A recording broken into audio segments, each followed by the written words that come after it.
नमस्कार। मुद्दा तो है, मैं आपका स्वागत है। मैं हूं आपके साथ ब्रजेश चौक से। आज मुद्दा है अपनी ढपली अपना राग, लेकिन हम बात करेंगे अपने अपने दावों की। चुनावी वर्ष में एक तरफ जहां बीजेपी ने 200 के पार का जाने का लक्ष्य रखा है, वहीं कांग्रेस ने दावा कर दिया है कि वह 150 सीटें जीतने वाली है। दिल्ली में मध्य प्रदेश के नेताओं के साथ बैठक के बाद कांग्रेस नेता राहुल गांधी ने मीडिया के सामने यह दावा किया कि 150 सीटें जीत रहे हैं मध्य प्रदेश में, जिस पर सहमति जताते हुए कमलनाथ ने भी कहा कि राहुल गांधी के पास ऐसा इनपुट है। इस पर सीएम शिवराज सिंह चौहान ने पलटवार करते हुए कहा, राहुल बाबा ख्याली पुलाव पका रहे हैं, हम 200 पार सीटें जीतने जा रहे हैं। लेकिन सवाल यह है कि राहुल के इस दावे का आधार क्या है और मध्य प्रदेश में इस दावे को हकीकत में कैसे बदलेगी कांग्रेस, यह जानने की कोशिश करेंगे। लेकिन पहले देखिए ये रिपोर्ट।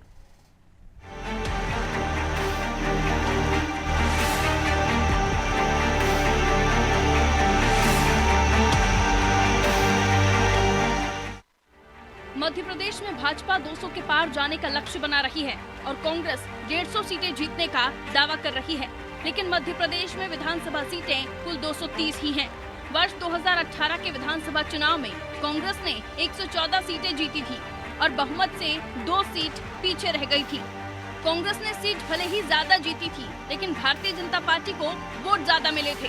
बाद में कांग्रेस ने निर्दलीय और बसपा जैसे दलों के सहयोग से सरकार बनाई, जो ज्यादा नहीं टिकी। इस बीच 2019 के लोकसभा चुनाव में कांग्रेस को बमुश्किल 50 विधानसभा सीटों पर ही बढ़त मिल पाई। अभी हाल ही में हुए निकाय चुनाव में भी कांग्रेस बुरी तरह पिछड़ी। कांग्रेस के प्रदर्शन को देखते हुए कांग्रेस के सांसद दिग्विजय सिंह ने स्वीकार किया है कि कांग्रेस का संगठन भाजपा के मुकाबले कमजोर है। लेकिन अब राहुल गांधी मध्य प्रदेश में कांग्रेस की भारी जीत की भविष्यवाणी करते हुए दावा कर रहे हैं कि एमपी में कांग्रेस 150 सीटें जीतेगी। अभी हमारा डिस्कशन हुआ, लंबा चौड़ा डिस्कशन हुआ और हमारी इंटरनल असेसमेंट है कि 136 मिली कर्नाटक में। हमारा इंटरनल असेसमेंट है कि हमें एमपी में 150 मिलने जा रही है। तो कर्नाटक में जो किया उसको हम रिपीट करने जा रहे हैं। राहुल गांधी के कथन से सहमति जताते हुए पूर्व मुख्यमंत्री कमलनाथ ने कहा कि राहुल के पास इनपुट है। जो राहुल गांधी जी ने कहा है, हम सब उनकी बात से सहमत हैं। हमने शुरुआत कर दी है। हमारी नारी सम्मान योजना है, हमारे किसानों के लिए है, हमारे गैस सिलेंडर की बात है। कुछ अभी कर रहे हैं, कुछ आने वाले समय करेंगे। ये भी तो आपको इंतजार करनी है। सब गोलियां हम साथ थोड़ी ना चलाएंगे। राहुल गांधी के दावे पर सीएम शिवराज ने कहा कि उनको ख्याली पुलाव पकाने हैं तो पकाते रहें। इनके बहलाने को बाबा ख्याल अच्छा है। भारतीय जनता पार्टी मध्य प्रदेश में 200 से ज्यादा सीटें जीतेंगी। अब उनको ख्याली पुलाव पकाने हैं तो पकाते रहें। भारतीय जनता पार्टी ने 200 पार का लक्ष्य रखा है, तो कांग्रेस का दावा अब 150 पार पर पहुंच गया है। इससे पहले दिग्विजय सिंह दावा कर रहे थे कि मध्य प्रदेश में कांग्रेस 125 से 130 सीटें जीतेगी। अब राहुल गांधी ने संख्या को और बढ़ाकर 150 कर दिया है। लेकिन इस दावे का जमीनी आधार क्या है, ऐसा ना तो कमलनाथ ने बताया और न ही राहुल गांधी ने बताया है। ब्यूरो रिपोर्ट, अनादि टीवी।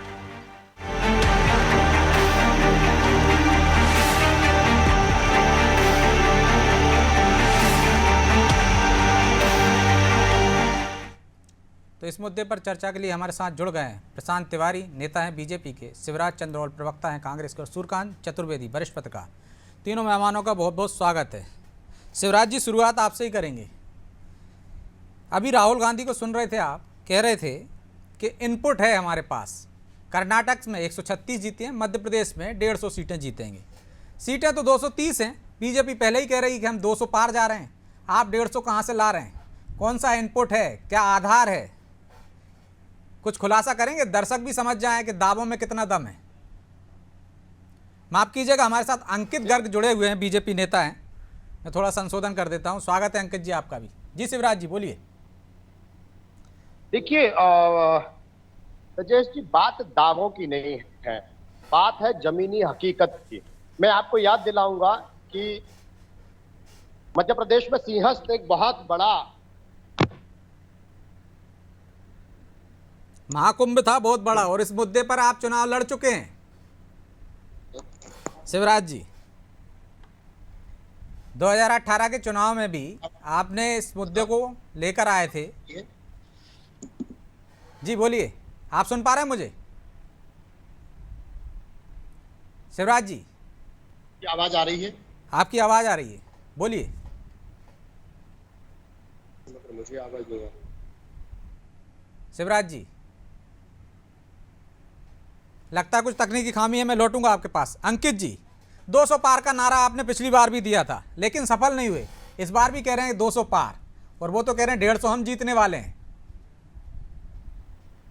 मुझे आवाज नहीं आ रही। अंकित जी, आप सुन पा रहे हैं मुझे? अंकित जी, मेरी आवाज आ रही है आपको? हाँ आ रही है आपकी आवाज, स्पष्ट आवाज आ रही है, बोलिए। आप मुझे सुन पाए? कि ठीक है, हमने 200 का लक्ष्य रखा था। कई बार चीजें ऊपर होती है, नीचे होती है, जो भी कमियां रह जाती है उस पर हम समीक्षा भी करते हैं। हाँ, इसको अपना अच्छे से अच्छा प्रदर्शन करना।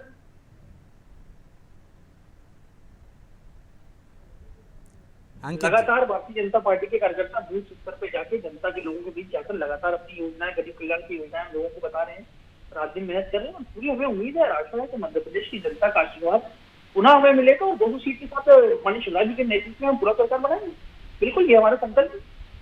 लेकिन आपने लक्ष्य की बात की कि पिछली बार भी हमने लक्ष्य बड़ा रखा था, लेकिन लक्ष्य के आसपास भी नहीं भटके ना, तो इस बार कैसे यकीन करें कि आप जो दावे कर रहे हैं कि 200 पार हम जाएंगे, तो कुछ तो दर्शकों को समझाइए कि इस वजह से हम दावे कर रहे हैं, ये इस वजह से जनता हमें चुनने वाली है और इस वजह से कांग्रेस को खारिज करने वाली है।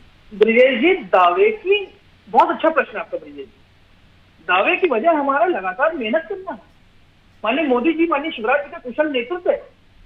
संगठन का नेतृत्व करता माननीय वी डी शर्मा जैसा जमीन से उठा हुआ संगठन था, वो आदमी है जिसके नेतृत्व में हजारों हजार कार्यकर्ता उत्साहित हैं। हमारी हजारों योजनाएं, आज देश सुरक्षित है। आंतरिक सुरक्षा हो, बाह्य सुरक्षा हो, देश सुरक्षित है। आज राशन मिला है, कोविड में फ्री वैक्सीन मिली है, वंदे भारत जैसी ट्रेन मिली है, इंफ्रास्ट्रक्चर में कम है, डीबीटी के माध्यम से भ्रष्टाचार खत्म हुआ, डायरेक्ट बेनिफिट पे किसानों को पैसा मिल रहा है 10,000 रुपए साल में, प्रदेश और केंद्र की दोनों की योजनाओं में लाके। फसल लगातार किसानों के लिए फसल का रकबा सिंचाई का मध्य प्रदेश में बढ़ता हुआ जा रहा है। लॉ एंड ऑर्डर है, मध्य प्रदेश शांति का टापू बना हुआ है। रिया जी, हम अपने काम के आधार पर जनता के बीच में जाएंगे। हम अपने काम के आधार के बीच में जनता में जाएंगे। हमारे पास हम खाली पुलाव में खाते हैं। ठीक है। और लगातार काम करेंगे जी। हम ओवर ऑप्टिमिस्टिक होकर, जैसे कॉन्फिडेंस में होकर बोलना बड़ी बात है। कि कांग्रेस की तरफ से बोल लेते राहुल गांधी जी, आदरणीय राहुल जी ने बोला कि हम 150 के पार जाएंगे। ठीक है, हम तो अपने काम के आधार पे और हमें जितना कॉन्फिडेंस है हम उतना ही बोलते हैं। हम ओवर कॉन्फिडेंस से बात नहीं करते।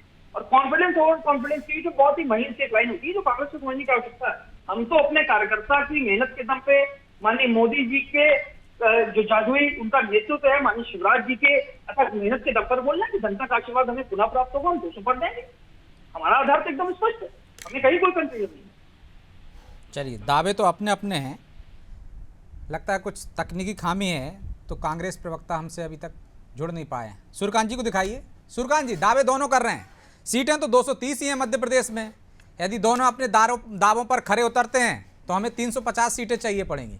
तो क्या लग रहा है आपको, दावों के पीछे की हकीकत क्या है? किस मकसद से ये दावे किए जा रहे हैं?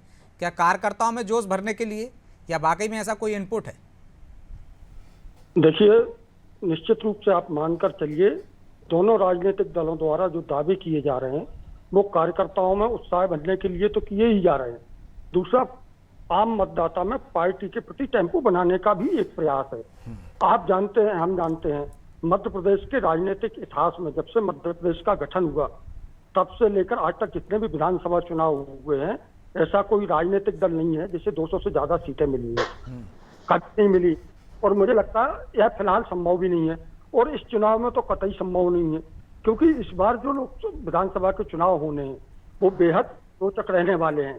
कांग्रेस भी पूरी ताकत लगा रही है और भारतीय जनता पार्टी तो स्वाभाविक सत्तारूढ़ दल है तो ताकत लगाएगी। तो दोनों दलों के बीच जिस तरह का अभी से संघर्ष होना तय माना जा रहा है, उससे आप यह मानकर चलिए जो जिस दल को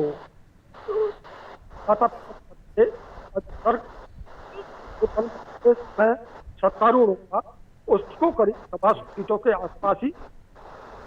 लेकिन सूर्यकांत जी, आप कह रहे हैं कि 200 का आंकड़ा संभव नहीं है, तो आपको लगता है कि 150 का आंकड़ा संभव है? जिस तरह से आप खुद कह रहे हैं कि मुकाबला दिलचस्प है, कांटे का मुकाबला है, तब तो हम देखते हैं 2-4 सीटों का हेरफेर होता है, जैसे 2018 में देखा था। तो 150 के आंकड़े पे आप विश्वास कर रहे हैं? नहीं, मैं 150 पे भी नहीं कर रहा हूँ, मैं 200 पे भी नहीं कर रहा हूँ। मैं तो कह रहा हूँ कि दोनों दलों में से जिसे जनता चुनेगी उस दल को जो सत्ता दल होगा उसे 125 सीटों के आसपास की सीटें मिलेगी। हो सकता है 2-4 सीटें कम हो, 2-4 सीटें ज्यादा हो, लेकिन यह तय है कि न 200 सीटें भारतीय जनता पार्टी को मिल रही है, तो अब नहीं मिली। जब पिछली बार का चुनाव था तो इस बार बहुत ज्यादा बड़ा मुकाबला कांग्रेस से होने वाला है। और हम नहीं कह रहे, जनता भी जानते हैं, भाजपा के नेता भी जानते हैं, और जिस तरह के हमारे आदरणीय भारतीय जनता पार्टी के प्रवक्ता ने कहा है, उनका राजनीतिक धर्म भी है, दायित्व भी है, तो वो अपनी पार्टी को बेहद मजबूती से रखें। पिछले चुनाव में भी आपने देखा होगा सरकार को लेकर दावे किए गए थे और इस बार किए जा रहे हैं, लेकिन वास्तविकता यह है कि विधानसभा के चुनाव राज्य के मौजूदा हालातों पर और उन मुद्दों पर होते हैं जो राज्य के मुद्दे होते हैं। केंद्र के चुनाव राष्ट्रीय और अंतर्राष्ट्रीय मुद्दों पर होते हैं, तो निश्चित रूप से आनकर चलिए कि मध्य प्रदेश में जो भी मतदाता मतदान करेगा वो प्रदेश के मामलों पर करेगा, प्रदेश के मुद्दों पर करेगा, प्रदेश सरकार के मुद्दों पर करेगा, तो उसकी और अस्थिरताओं पर मतदान होगा। तो आप मानकर चलिए कांग्रेस और भारतीय जनता पार्टी में बहुत रोचक मुकाबला रहने वाला, और यह रोचक मुकाबला मुझे लगता है कि कहीं कहीं आप देखेंगे पिछली बार की तुलना में और करीबी भी हो सकता है। ठीक, तो पिछली बार की तुलना में कैसे परिणाम आएंगे ये तो समय बताएगा। शिवराज जी सुन पा रहे हैं आप मुझे? हेलो शिवराज जी, आप तक मेरी आवाज पहुंच रही है? हाँ, आवाज आ रही, मेरी आवाज आ रही? अंकित जी दावे कर रहे थे, आ रही है आपकी आवाज, कि हमारे पास नेता है, नेतृत्व है, शिवराज और मोदी जैसा चेहरा है, और हमारे काम है कोविड काल से लेकर अब तक के, चाहे वो नारी सम्मान योजना की जो आप बात कर रहे हैं, लाडली बहना की वो बात कर रहे हैं, तो आप उनके पास काम है, योजनाएं हैं, उनके काम कार्यकर्ता की बदौलत वो 200 के पार का दम भर रहे हैं, दावा कर रहे हैं। आप किस आधार पर कर रहे हैं 150? ब्रजेश जी, सबसे पहली बात तो मैं ये बताऊं कि अंकित जी जो दावा कर रहे हैं उनके दावे पूरी तरह सही है। कांग्रेस का प्रवक्ता होने के नाते मैं कह रहा हूं उनके दावे सही है। तो 200 पार जा रहे हैं वो? सुनिए ना, उन्होंने काम किए हैं। काम क्या किया है? पिछली बार सिंहस्थ घोटाला हुआ था, जहां 400 रुपए की झाड़ू और 800 रुपए के मटके खरीदे गए थे, और उसी सिंहस्थ घोटाले के कारण बाबा महाकाल ने भारतीय जनता पार्टी की सरकार को मध्य प्रदेश से बाहर कर दिया था। और इस बार भी यही हो रहा है कि जहां 850 करोड़ रुपए लगाकर जो महाकाल कॉरिडोर इन्होंने बनाया है, हमने महाकाल कॉरिडोर बनाने की बात की थी, इन्होंने महाकाल लोक बनाया है, और उसका क्या हश्र हुआ है ये जानते हैं। तो इस बार भी बाबा महाकाल भारतीय जनता पार्टी को सुपड़े से साफ कर देंगे। दूसरी बात रही नेताओं की, जहां तक नेताओं की बात है तो ये सबको पता है कि भारतीय जनता पार्टी में कैसे जूतम पैर हो रही है। एक मंत्री 2 मंत्रियों की शिकायत करने जाते हैं, बीडी शर्मा को अध्यक्ष पद से हटा दिया, नरेंद्र सिंह तोमर अलग लगे हुए हैं, प्रहलाद पटेल का नाम चल जाता है, मुख्यमंत्री की दौड़ में 5-5 लोग लगे हैं, लेकिन कांग्रेस में केवल एक नेता मध्य प्रदेश में है, मुख्यमंत्री के दावेदार वो है कमलनाथ, और मुख्यमंत्री जी के नेतृत्व में हम चुनाव लड़ रहे हैं। एक नेता के साथ पूरे मध्य प्रदेश के नेता जो है। शिवराज जी, कर्म तो करना पड़ता है। आपने कहा भगवान दंड देगा, भगवान के भरोसे हैं, आपको इस भरोसे पे हैं कि उनके यहाँ झगड़े चल रहे हैं, इस भरोसे किस दम पर, किस आधार पर दावे कर रहे हैं? मैं इस आधार पर दावा कर रहा हूं कि कांग्रेस पार्टी का प्रवक्ता होने के नाते मैं कह दूं कि हम 5 मंत्र पे काम कर रहे हैं, और वो 5 मंत्र है। पहला मंत्र है किसानों की कर्ज माफी। हमने पिछले चुनाव में जो वादा किया था उसको पूरा करते हुए 27 लाख किसानों के कर्ज माफ किए। भारतीय जनता पार्टी भले ही झूठ बोले कि नहीं हुए, लेकिन उसके प्रमाण हमने मुख्यमंत्री शिवराज सिंह चौहान जी के घर पे दे के आए थे। हमारे नेताओं ने विधानसभा में कृषि मंत्री ने इस बात को माना था। हमने 100 रुपए में 100 यूनिट बिजली की बात कही थी, वो हमने दिया, और इस बार हम 100 रुपए तक की बिजली माफ और 200 रुपए का बिल हाफ। नारी सम्मान की जहां तक बात है, भारतीय जनता पार्टी के नेता झूठ बोल रहे हैं, लाडली बहनाओं को छल रहे हैं, लेकिन हम 1500 रुपए देंगे और 500 रुपए में गैस का सिलेंडर भी देंगे। कर्मचारियों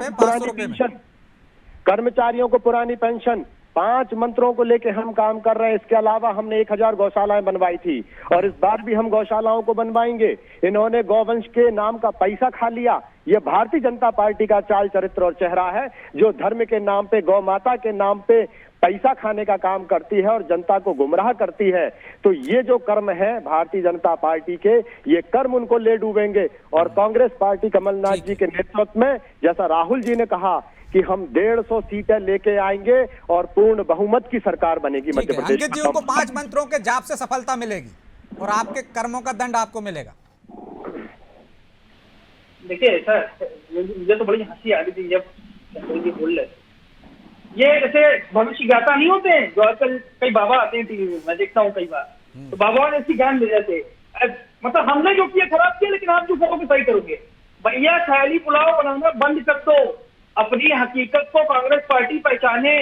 राहुल गांधी को हटा दो, बच्चे दूसरे देश में आओ, वो भी नहीं पड़ जाओगे भैया। जानती है राहुल गांधी सामने आ चुका है। परिवार की चाटू प्राप्त करना बंद करो भैया। घोटाला हुआ था, इतनी बड़ी पार्टी खत्म कर दिया आपने। बंद करना लोगों को प्लीज, मतलब हम नाटी मैनेजमेंट चला रहे हैं, लेकिन नारी सम्मान पवित्र हो गए। इनकी बात आपको सारी पार्टी और इनकी सारी कार्यकर्ता हो जाती है। पिछली बार मैंने भी आपको पिछली डिबेट में भी बोला था जी, इन्होंने कहा था कि 100 रुपए सिलेंडर में कम करनी दिया, इन्होंने बच्चा देंगे दिया, इन्होंने नहीं दिया जी। कर्नाटक में भी झूठ बोला, झूठ बोलकर जनता को, भोली वाली जनता को बरगलाकर ये सत्ता में आते हैं और उसके बाद इनकी कड़ी खुल जाती है और उसके बाद टीवी बैठ के प्रवचन करते हैं। ये प्रवचन इनका बंद होना चाहिए। जनता आपको बहुत अच्छे से जान गई है जी। आप लोग बहुत ही गैर, देश को आपने पीछे कर दिया, आपने देश को 50 साल पीछे कर दिया। भ्रष्टाचार, यूपीए 1 यूपीए 2 भ्रष्टाचार में लिप्त कर दिया आपके पूरे देश को। भारत की छवि खराब कर दी पूरे देश में आपने। गवर्नमेंट घोटाला 2G हो चाहे 3G हो, भारतीय जनता पार्टी की जब नरेंद्र मोदी की नेतृत्व सरकार आई तो भाजपा ने आपके बैकलॉग को भी क्लियर किया और देश को आगे आने का काम किया। कमलेश जी एक टारगेट लाना भूल गया, मैं अगली बार लेकर आऊंगा। आज ही माननीय भूपेंद्र यादव जी भोपाल में थे, हम उनके कार्यक्रम में थे। केंद्र सरकार की 9 साल की उपलब्धियों पे उन्होंने प्रेजेंटेशन दिया। ये अद्भुत प्रेजेंटेशन है। 9 साल में 74 एयरपोर्ट आजादी के बाद से पिछले 60 साल में बने थे और 74 एयरपोर्ट 2014 से आज की डेट तक बने। आपने केवल जितनी पहले जितने लाख किलोमीटर हाईवे अभी भी बनते, उतना हाईवे लगभग अभी बन चुका। अभी कुछ राज्यों के परिणाम बता रहे हैं। सूर्यकांत जी भी कह रहे थे कि राज्यों के मुद्दे अलग होते हैं, केंद्र के मुद्दों पर आप जीत नहीं सकते हैं। ब्रजेश जी, इनके पास मध्य प्रदेश में कोई नेता नहीं बचा है। शिवराज सिंह जी भ्रष्ट सरकार चला रहे हैं, सबको पता है। वो तो कह रहे हैं कि राहुल गांधी ने जो कह दिया, क्या वो पत्थर की लकीर हो गई? कांग्रेस के लिए 150 का जाप जपने लगे। यदि पत्थर की लकीर थी तो 10 दिन में कर्ज क्यों माफ नहीं किया? क्यों नहीं किया? ब्रजेश जी, मैं आपको एक बात बता दूं, जिस दिन कमलनाथ जी की सरकार बनी थी, पहले ही कैबिनेट में से पहले जिस दिन शपथ ली थी उस दिन उन्होंने, भाई साहब, उन्होंने ये नहीं कहा था ना कि पहले ही किसी कागज पर, पहले ही किसी आदेश पर साइन करेंगे कमलनाथ। उन्होंने कहा था 10 दिन में माफ। दूसरी बात, हमने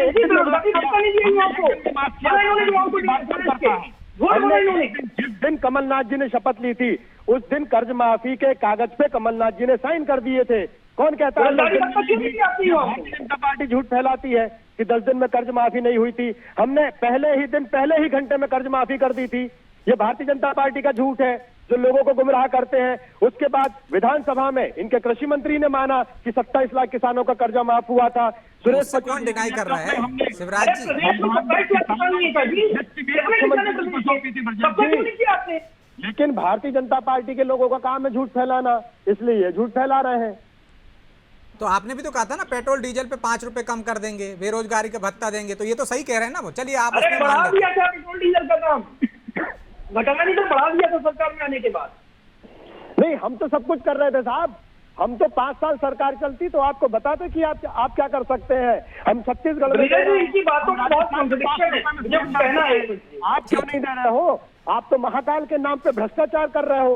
100 साल की गारंटी इन्होंने युवाओं को 4,000 की सरकारी भत्ता देने की बात की थी, वो क्यों नहीं किया? वो जवाब दे रहे हैं, दाम घटाने की बात की, वो क्यों नहीं किया? इसका उत्तर गुजरात की जिस कंपनी को आपने टेंडर दिया था महाकाल लोक का 100 साल की गारंटी थी मूर्तियों की। इतने गैर जिम्मेदार और राजनीतिक लोग हैं, ये इतने स्वार्थी लोग हैं। महाकाल लोक की जो घटना हुई, जो ओलावृष्टि हुई, जो नुकसान हुआ, वो कॉन्ट्रैक्टर अपने पैसे से बनाएगा। नंबर 1। नंबर 2, 3 लोगों की मृत्यु हुई, इसके लिए कुछ नहीं करना हो। इतने लोग मुख्यमंत्री के मृत्यु, उसके लिए राजनीति कर रहे हो, लोगों की लाशों पर राजनीति कर रहे हो। शिवराज आप देवी लोग की बात करते हैं, लाशों पर राजनीति करने का काम कर रहे हो। चोरी हुई, बहुत बड़ा कांड था ये, सलकनपुर में चोरी हुई, इसका पैसा कहाँ गया, आज तक नहीं मिला। इसकी जांच हुई क्या? नहीं हुई। मुख्यमंत्री जी कहेंगे सार्वजनिक रूप से कि सलकनपुर में चोरी हुई थी। ये जनता की आस्था के साथ खिलवाड़ है अंकित जी, और ये भारतीय जनता पार्टी का FIR दर्ज है ना शिवराज जी, पुलिस जांच कर रही है। चोर उसकी का पता मान्यता है। नहीं है कोई। चलिए, माफी चाहता हूँ कि चर्चा को इंतजाम करना है क्योंकि समय की बाध्यता है, इसलिए आप तीनों मेहमानों का बहुत बहुत धन्यवाद। तो अपनी ढपली अपना राग निश्चित तौर पर दोनों दलों ने छेड़ दिया है। किसके राग में राग जनता मिलाएगी ये तो आने वाला समय बताएगा, और जनता ने जिसके राग में राग मिला दिया निश्चित तौर पर उसका लक्ष्य पूरा हो जाएगा। तो अब इसके लिए इंतजार करना होगा कि जनता किस पर भरोसा करती है। सबसे बड़ा सवाल भरोसे का है, और भरोसा जनता सोच समझकर, देखकर, परखकर करती है। तो इंतजार कीजिए 2023 के परिणामों का, और तब देखेंगे किसके दावों में था दम और किसके थे खोखले। बहरहाल मुद्दा तो है, मैं इतना ही, मुझे दीजिए इजाजत और आप देखते रहिए अनादि टीवी। नमस्कार।